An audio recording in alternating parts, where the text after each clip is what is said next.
Hey there folks, Aldershot here, and today we're going to do an early impression on Caves of Qud, developed by Freehold Games, and it's on sale on Steam at the regular price around $10 USD.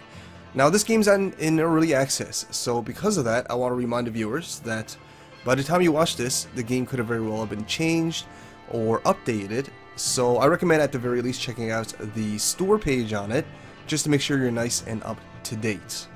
Now, Caves of Qud is definitely an interesting title in that it's extremely inspired by the original Rogue, or Rogue-ish games if you will, as in the ASCII versions, the DOS versions, right? So pretty lo-fi graphics and all that kind of stuff.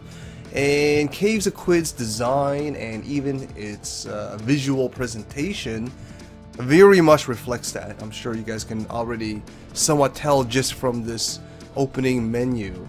Now this game currently has no sound or music.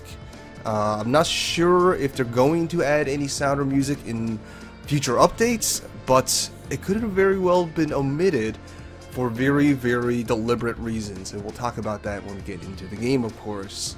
Now because of its lack of sound and music, I am going to be adding in a little bit of my own music into the background just to keep things interesting. So if you do hear any music, it is not from the game, it is from the magic of video editing, alright? Everything else is unedited though, so honest gameplay and all that kind of good stuff. Now, Caves of Qud also has an original ASCII version as well. That's been in development for a good number of years, and we'll actually show some gameplay of that at the end of this video as well, just so you can compare it with the Steam version of Caves of Qud. And that version is free and open to the public, and I'll have a link to the download in the description for your convenience, so you can check it out, of course. But anyways, for the time being, let's actually just jump into a new game, of course. Let's see here, we can start with either being a mutated human or a truekin. So before you start the game, you can create your character, of course. We're not going to choose the mutated humans, generally a harder class to play. You do start with mutations, but you do start with less starting attributes and you get less equipment. It's generally a harder way to play. So for the sake of this video, we're going to try truekin. Of course, we can replay with our most recent character, but for the sake of this video, so I can describe all the nitty-gritty details and mechanics, we're going to make a new character, truekin. Alright, starting attributes and extra bonus skills, bonus resistance, may rebuke robots, and extra reputations. Excellent, excellent. So let's go with that. Let's see here. Space is actually the select key, which by the way guys, because this is very reflective of more old school ASCII roguelikes, we're not actually going to be using the mouse. This mouse is completely useless, really. This is purely played with the keyboard, alright? Don't even ask about the gamepad, it's not supported. Anyways, we get to start with 40 points to distribute. And let's see here, what we're going to do is pump all these stats to 18 first, and I'll explain why now once we do that. Because once we reach 18, it actually costs 2 points, 2 points in order to bump up any given stat an additional point. Like for example, right now we have 4 points, right? Let's say we want to give our strength an extra attribute. Instead of having to add 1 point, we actually have to add 2. See, now we only have 2 points remaining. Now, I made the mistake when I first jumped into this game of trying to be a very intelligent character. I thought maybe I'll be a mage or something, I don't know. That was a mistake. I highly recommend anyone starting with this game start with a melee combat based character. That'll definitely help your learning curve dramatically. I'll give you that much of a hint. So we only have a few points remaining. We're going to put an extra point into strength, an extra point into toughness. I'm not expecting to use my ego points too much, so what I'm going to do is redact say 4 points from that, and we probably won't be using a whole lot of points from willpower. You can read the description right here, what they do, really. For the sake of the length of this video, I'm not going to describe every single stat here, but we're not going to be using too much willpower. We are making more of a melee-based kind of character here. Let's see. So we'll take away a few points from that. We want to keep as much points into intelligence as much as possible, because when we do level up, how many skill points we gain through each level up is dependent on our intelligence points. So I consider that very much a core stat. But we are mostly a melee character, so what we're going to do is we're going to remove 2 points from that, and we're going to keep toughness, agility, and strength. Actually, we're going to take 1 point away from agility, 2 points away from agility, and we're going to put the rest of the points into strength and toughness. There we go. And that's going to be our melee build. Alright, perfect. So we're going to be able to move on from here. Space to confirm. Character creation. Now we get to choose what class we get to play as and what affiliation we get to become, essentially. We can become the Toxic Arboreta of Ecumcia. No, these are really hard to read names, guys. The Holy City. Okay, so we can be that. Let's see, we can become the, oh man, the names of these classes are difficult to read. Horticulatorus. We'll gain bleeding, intelligence, master in harvest, no. Let's see, there's a few different classes. You guys can kind of peruse through them on the sidebar right here to give you an idea of the descriptions and what they can do. But, you know, this is a good example of what you can create. There's definitely a degree of customization that you can make. But for the time being, let's go with, let's see here, Priest of the Moon, I think? Yes, because it gives us butchery skill, which is very, very useful for surviving. And we'll go into that once we get into the game. So we'll go with that. We'll go with the Priest of All Moons. Alright, so this is going to be our character. And continue. Let's see, our name will be YouTube guy thing. There we go. That's gonna be his name. Oh, capitalize that. It's a name. YouTube guy thing. That's gonna be us. Alright. Now, as you would expect with roguelikes, when you generate the world, it is procedurally generated, except for the opening area. This area is consistent, it is persistent. But once you exit the opening area, it does become RNG generated, right? But anyways, let's read the intro here. On the 18th of Tum-Ut, you arrive at the oasis hamlet of Joppa, along the far rim of... Oh man, this game and its names. It's far rim of Megari, the Great Salt Desert. I probably pronounced that completely wrong. I'm sorry about that. All around you, moisture farmers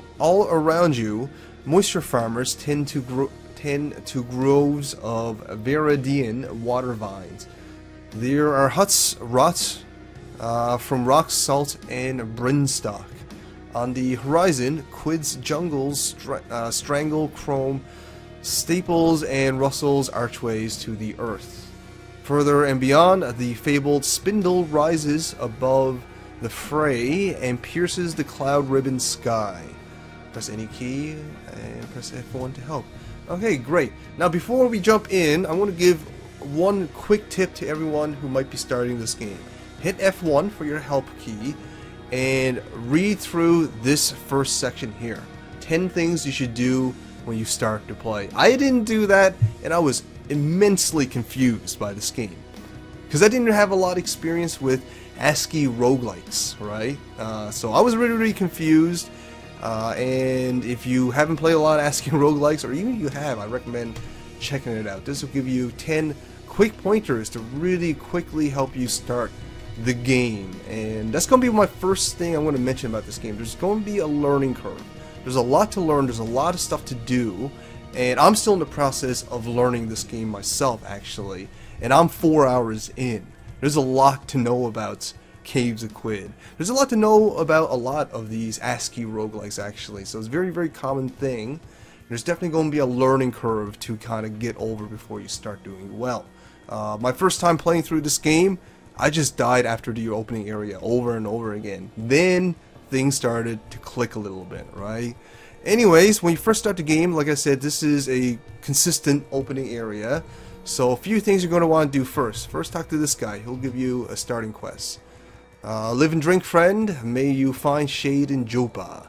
We can ask, what can you tell me about Joppa? I am in search of work. Okay, we're not going to read everything for the sake of the length of this video. But we're going to ask him for work, accept quest. Here we go. We have received a new quest. What's eating the water vines? Press space. Now we can hit Q. That'll bring up our quest menu here. And you can see our quest being labeled clearly.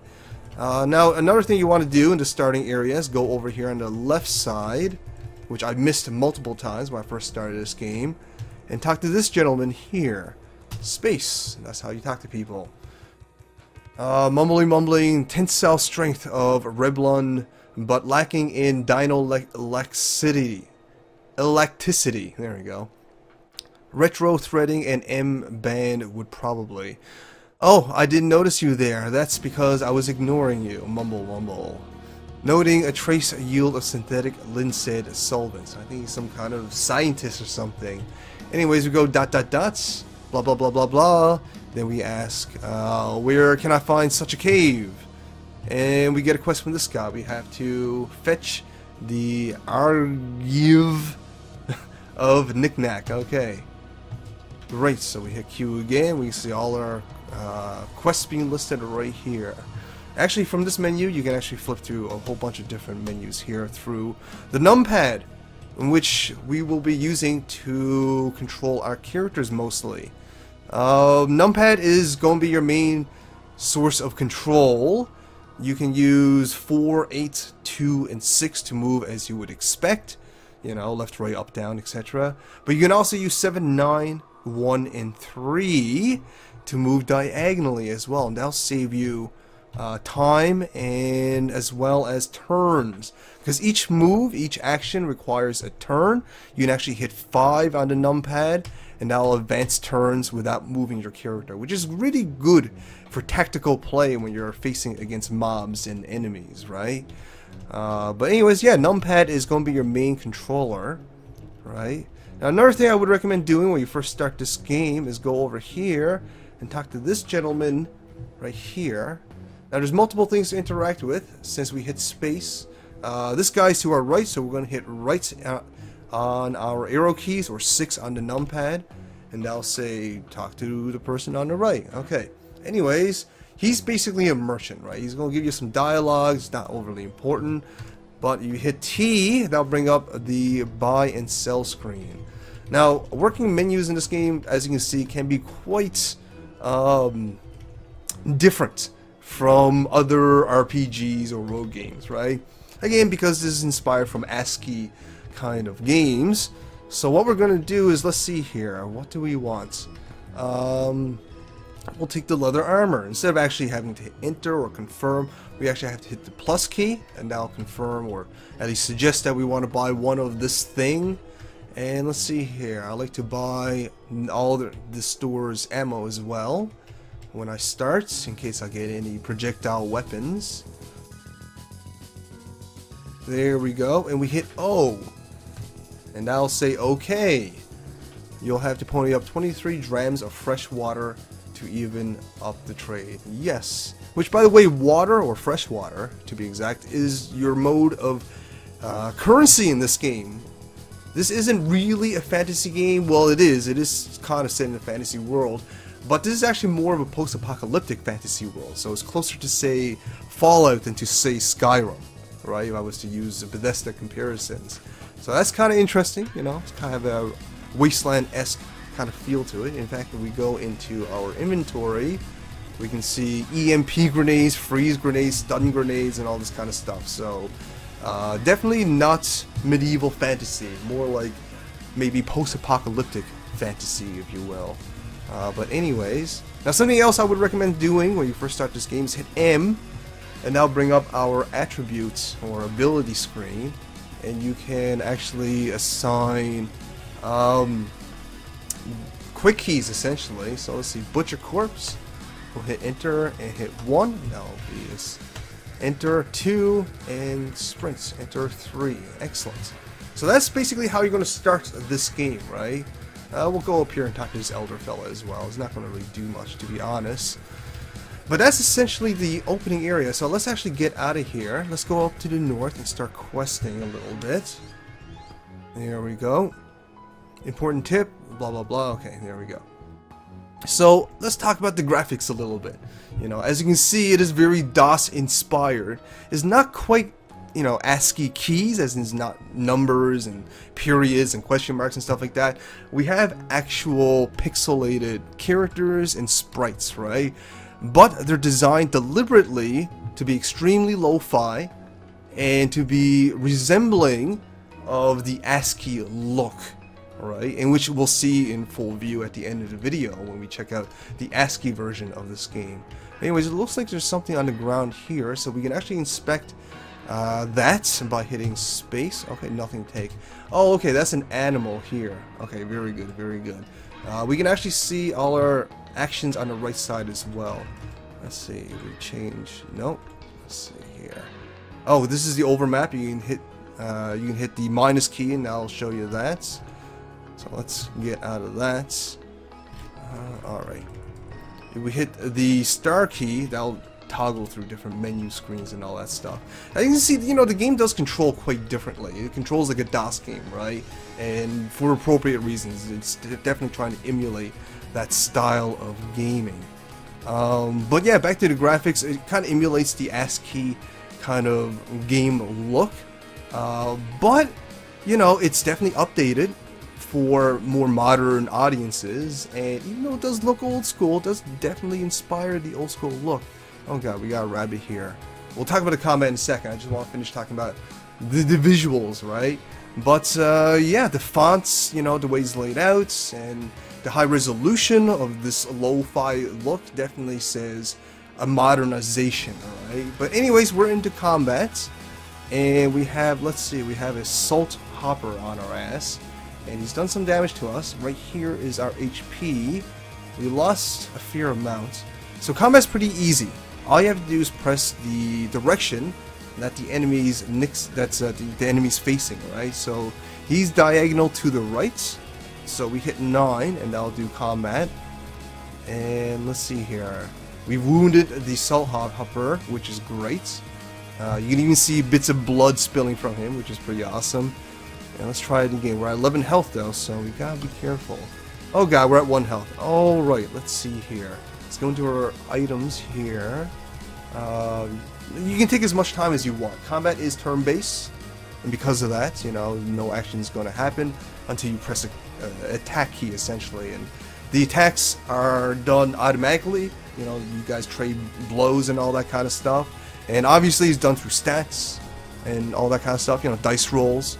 But anyways, we need some health, so we'll take a salve injector, apply. Very good. Let's get out of this. Alright, let's hope we survive this combat scenario. We might not. Ooh, we did! And we gained a level. Level 2. Nice. Nice. So, we gained 5 hit points. Good. We can use that. And we gained 94 skill points. Excellent. Alright, perfect. So, we're a little hurt, but before we continue, let's actually level up. So, I'll show you a little bit of that. Let's flip to our... Here we go. So, we got no attribute points to put in. That's fine. Let's go into our skills then. Here we go. Here's our skills, I think. Yes, here's our skills. We have 94 skill points, as detailed right here. And let's see. We can put into axe expertise. We already have butchery. Do I want to put into meditate? No.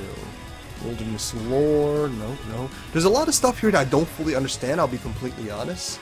Like I said, I'm 4 hours in and there's still a whole bunch of stuff that I don't know about this game, guys. I'm still a noob. This is a pretty big game, I gotta say, especially for one that looks so lo-fi. But, let's see here. Crudgel, what does that do? Crushing... Oh, okay, cool. Maybe we'll go into that. Long blades. Actually, let's go into long blades so we'll be a bit more proficient in that. So, here we go. Spend 50 points.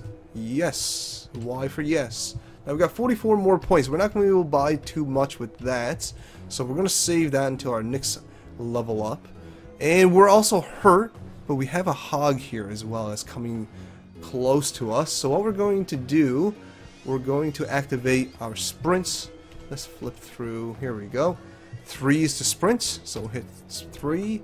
So now every time we move, we actually move a few extra spaces before the hog can actually catch up to us, which is great.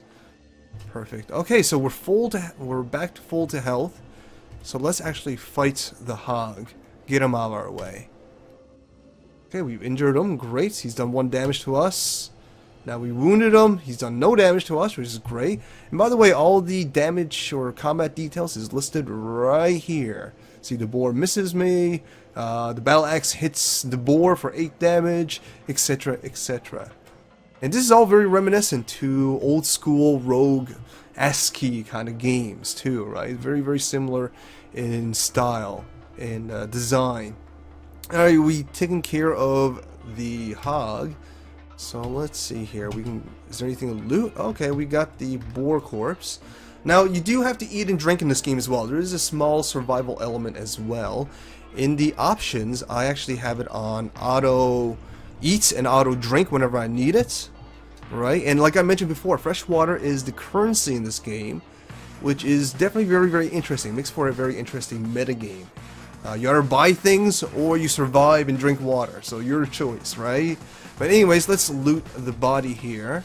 No real loot, just a dead corpse. So what we're going to do is click it instead of eating or equipping it. I don't know what I would do by equipping it.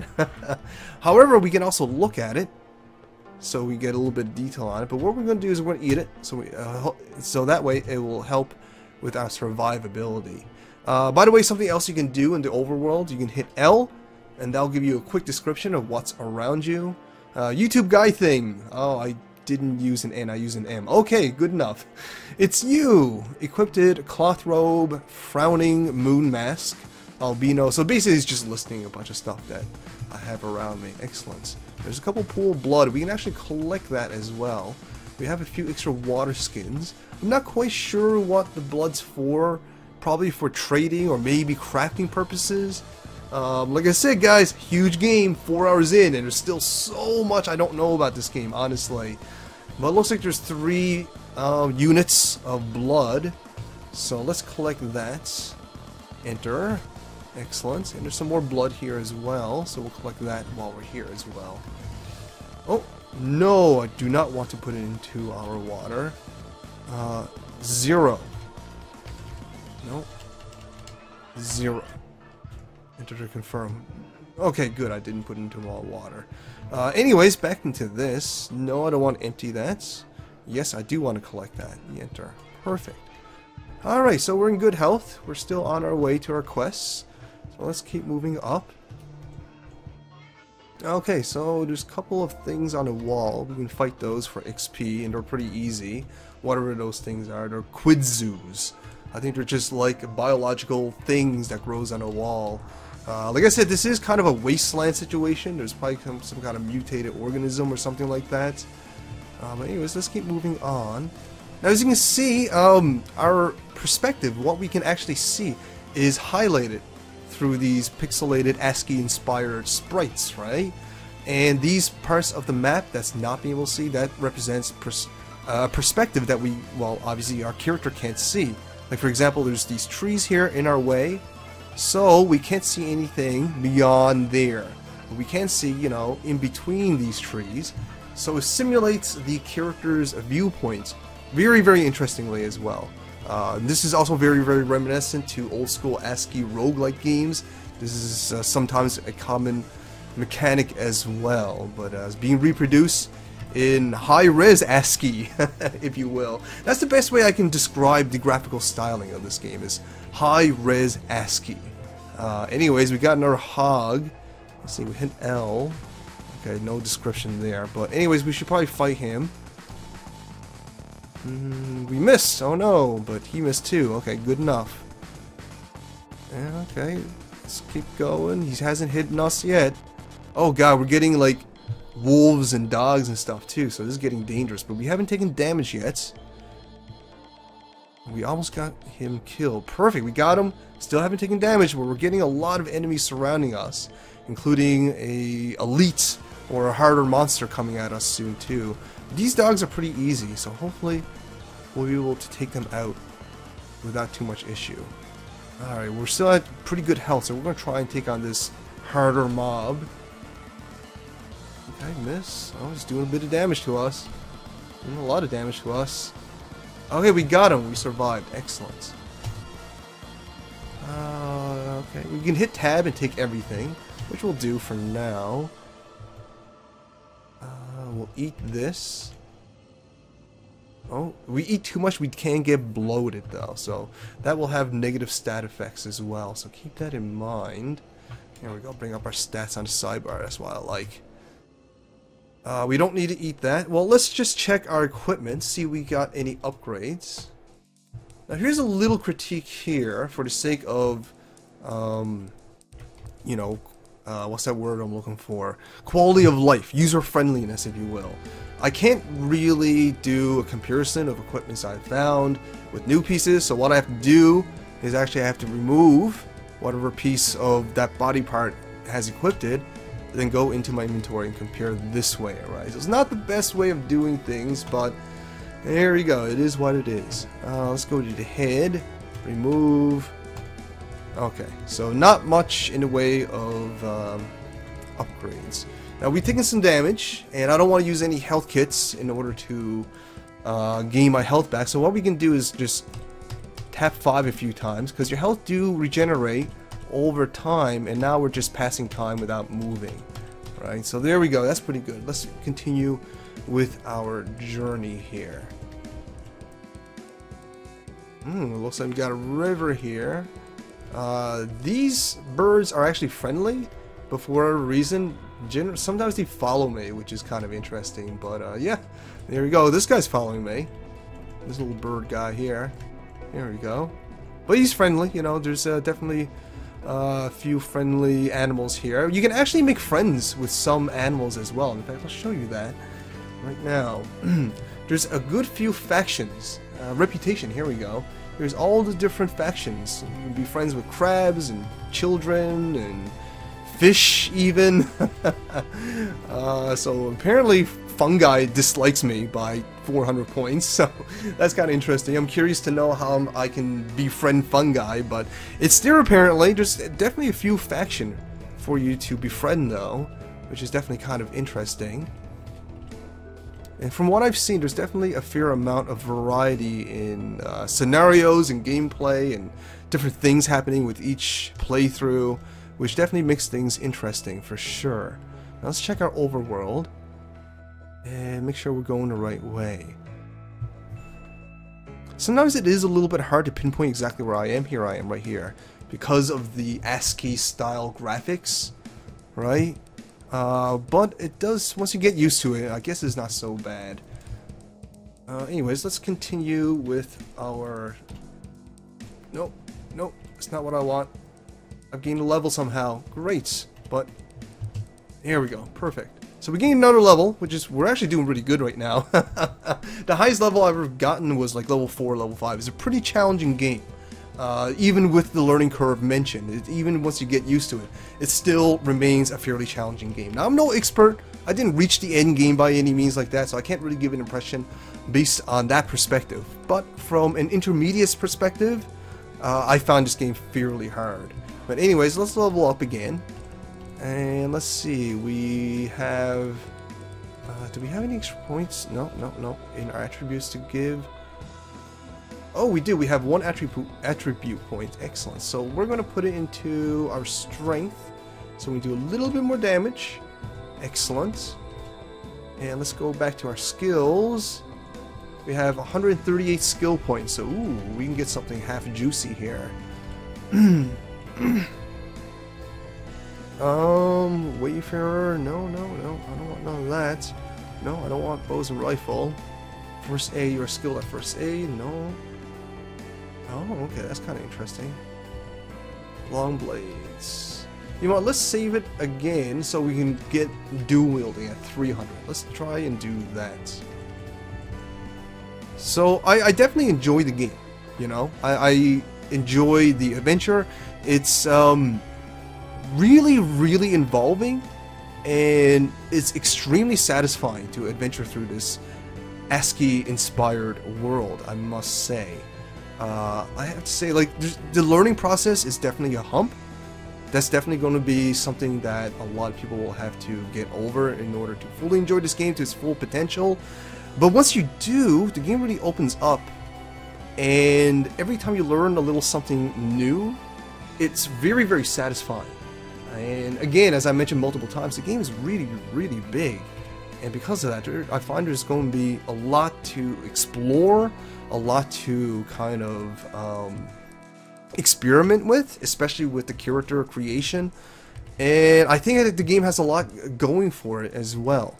Now, you know, obviously, even with its modern, quote-unquote, high-res ASCII graphics, it's still not going to be appealing to everybody, right? This sort of gameplay is definitely very old, but surprisingly it still holds up quite well, at least in my opinion. But to some people, maybe to younger people, I could be wrong, there could be, I don't know, there could be 5-year-olds that very much enjoy this game, I don't know. But I'm assuming maybe the younger generation might have a harder time to get into a game like this. But I think if people give it a chance, especially people who are new to this ASCII roguelike genre, I think it could very much open up maybe some new games for them. Maybe they'll be able to learn something. You know, I think, you know, these kind of remasterings, you know, games that are old in its design and its visuals, but brought into modern times, it's a really great way to kind of keep history alive, if you will.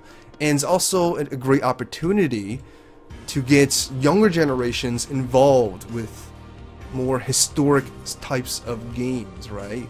Like, if I was to show you the original ASCII game of this, which I will at the end of this video, it's going to be very, very hard to get, you know, younger generation gamers to be interested or involved. But this game might have a better chance of it, because at least the sprites are recognizable as sprites, you know? They're not an @ symbol with a bunch of like hashtags as your enemy, as representations of enemies, right? This actually, you know, you can clearly see this is some sort of dog of some sort, some kind of canine, and you can clearly see I'm some sort of hero, right? So it at least has that. But if you compare it to the original, which again we will, you can also see, you know, what they've done to make this game look more modern, right? And it's very, very subtle. That's what I like about it. It's extremely subtle and it's expertly pulled off. Everything from the typography, you know, the fonts that they decided to choose to use, and even the spacing of the fonts, you know, is reminiscent of ASCII games, but at the same time, very, very clear and easily read, right? Like old ASCII games, they're not that clear and easily read, unfortunately. Anyways, it seems to be nighttime, and there is a day and night cycle, so we better equip a torch, which we will right now.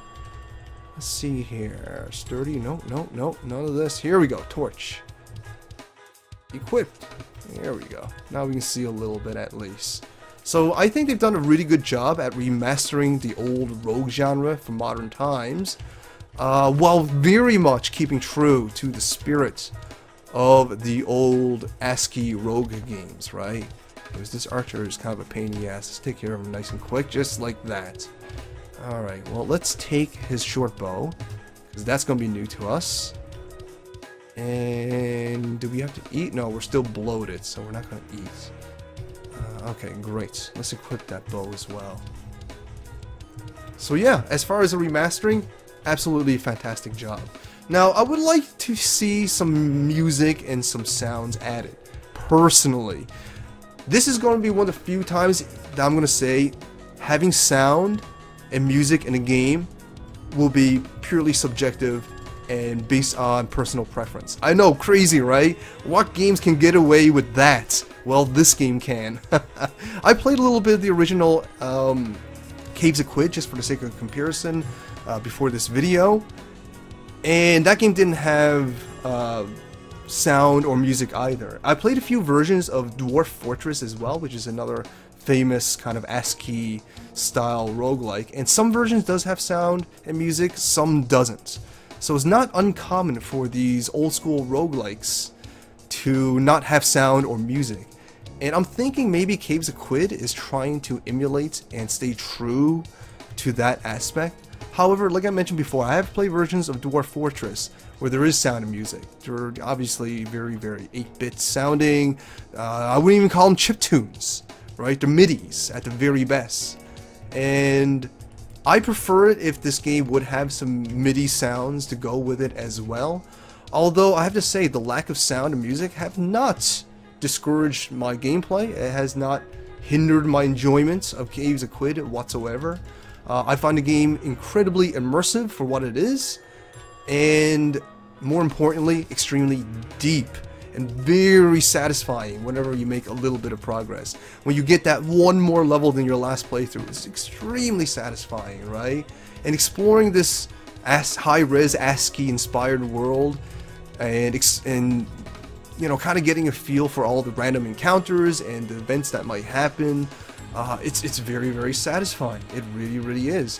One thing I would like to see from this game, though, in future updates perhaps, is randomized starting areas, right? Like I already showed you the starting area. I gave you a few tips on what to do when you first start this game. And the only reason I was able to do that is because every time the game starts in the exact same way, right? And when I first started this game, and I died a whole bunch of times, which I think most people will as well, especially if you don't have a lot of background in ASCII roguelikes, it does get a little bit tedious playing through the same parts over and over again. But once you exit that initial area and start exploring the randomly generated world, the game definitely gets a lot more interesting and a lot more exciting. And all in this very, very lo-fi way, which is wonderful. Anyways, we got a bit of a trouble here. This guy's giving us a lot of trouble. He's not dying. There we go. Now he's dead. Very good. Okay, well that's basically Caves of Qud in a nutshell. At least how I feel about it. I definitely recommend it. I have absolutely no reason not to recommend it, to be completely honest. Few things I would like to see, of course, like randomized initial starting area. As a personal preference, not as an objective criticism, I would like to see some sounds, some MIDI sounds and music maybe. I think that would add a little bit to the atmosphere and to the concept of kind of up-resing ASCII roguelikes, right? We got a couple dogs here. Ooh, bam! Our character is kicking ass, actually. I'm gonna save this just to make sure I can keep playing after this recording. We are doing pretty good, actually. Oh, I just quit. That's okay. We can just continue. There we go. YouTube guide them. But yeah, very, very enjoyable. If you're a fan of roguelikes, like more modern roguelikes, I recommend checking out Caves of Qud to give you an idea, at the very least, of where that genre originally came from. If you're a fan of old school roguelikes, or even the original Rogue, where the genre is named after, definitely, absolutely, there's no reason why you shouldn't check out Caves of Qud. This is definitely a must try as far as old school Rogue fans are concerned. Now, the only thing about this critique, I'm going to critique my own critique, I know, very meta, right? The only thing is, I can't really say too much about the end game, quote-unquote the end game, because I haven't reached a lot of really high levels. Like I said, the highest level I've ever reached was like 4 or 5 or something like that. It is a relatively difficult game, and there's a huge amount of stuff about this game that I haven't even explored or even know about yet. There's probably a bunch of mechanics that I've never really talked about, and that's simply through my inexperience with both this genre and even with over 4 hours in with Caves of Qud, which actually goes to show the amount of content and replayability that this game has to offer, which is absolutely fantastic. But as far as the end game's concerned, I can't really give a whole lot of critiques on that.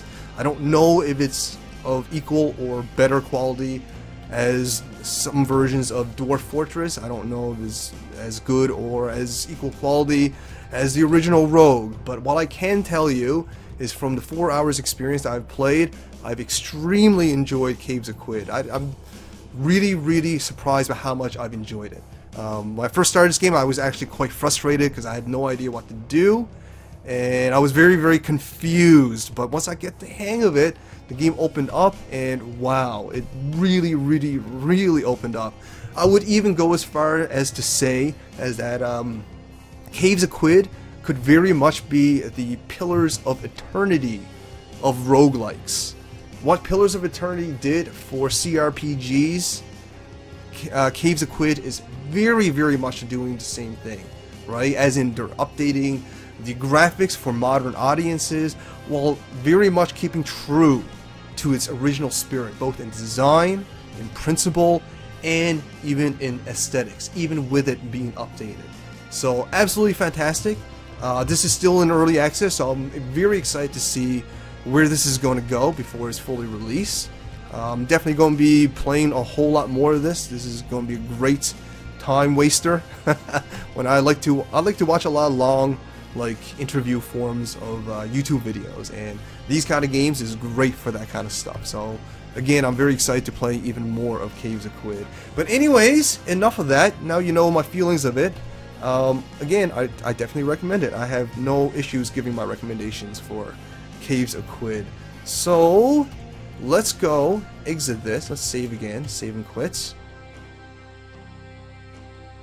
Perfect. And let's check out some of the options. So this is the options. No visual fidelity options. I think this one can be forgiven for obvious reasons. And most of it has to do with gameplay, like auto pickup and stuff like that, right? So just to give you a quick peruse, I'm not going to name off everything because there's actually a fair amount of options. But just to give you a quick peruse of all the different things that you can do, you know, it's definitely well thought out. No extra features. I would like to see an extra feature. I would like to see a quest mode and an adventure mode or something like that. And other than that, yeah, there you go. Caves of Qud. Definitely recommend it. Now, we're going to check out the original Caves of Qud real quick, just for a few minutes, so we can have a nice comparison. So we'll see you there. Alright folks, well, this is the original Caves of Qud, the ASCII version. As you can see, it's very ASCII, but it's quite familiar as well, hey? Well, let's go into a new game. We'll just replay our most recent character. There we go. What's her name? Blah blah blah blah. There we go. It's just for the sake of comparison. Even the loading screen is very familiar, hey? But here you go. This is the original Caves of Qud. Very ASCII. This is what it looks like, right? As you can see, even though we discuss how lo-fi the graphical fidelity is in the Steam version of Caves of Qud, it's a huge, you can see the huge improvements and the upgrades and the up-resing and the remastering and all that kind of stuff that they did to the original version, right? But this should still look familiar even with its very lo-fi graphic styling. This is the exact initial area of the Steam version. Look, even where you get your initial quests, right? So even in this version, the initial area is persistent and consistent. So I'm not quite sure if they're going to mix up the initial area like I suggested in the original or in the Steam version of Caves of Qud. It could very well have been done by design. But personally, I still like it to be more randomized for the sake of a variety, right? But anyways, this is it. All the mechanics that we've experienced so far, so I've experienced in the Steam version, I've experienced in this game as well. It's very much kind of the same game mechanically from what I've experienced. There's probably a few more things in the Steam version. There's probably a few new items, new areas, etc. Probably more content, I'm assuming right now, but from what I've played, they're pretty much the same game mechanically, right? So if you want to experience Caves of Qud before you make a purchase, check out the ASCII original, in which I'll of course have the link in the description for your convenience. We just died, oh my.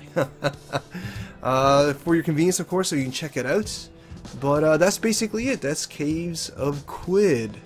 And you just kind of saw the original version of it, so you can see firsthand the difference in from the Steam version. Quite a difference, really. Quite a difference if you really look at it now. But that's basically Caves of Qud. Definitely a fantastic game. I absolutely love it. I didn't think I would, to be completely honest. But once the game opened up to me, once I got over that learning curve, that hump, I fell in love with it so much. So much. That's so much what I look for in a game. An open world, randomly generated areas, tons of loot to grind for and all that kind of good stuff, and a difficulty scaling that I very much enjoy. So I very, very much enjoy this game. So there you go, Caves of Qud. Caves of Qud. If you get an opportunity, I recommend trying it out for sure. Other than that, hopefully you folks found this enjoyable. Hopefully you found this informative. And if you did, you know, show me some love, like, share, fave, and comment. And if you haven't already, subscribe. I'll bring you lots more videos just like this. Thanks for watching, guys. All the shout outs.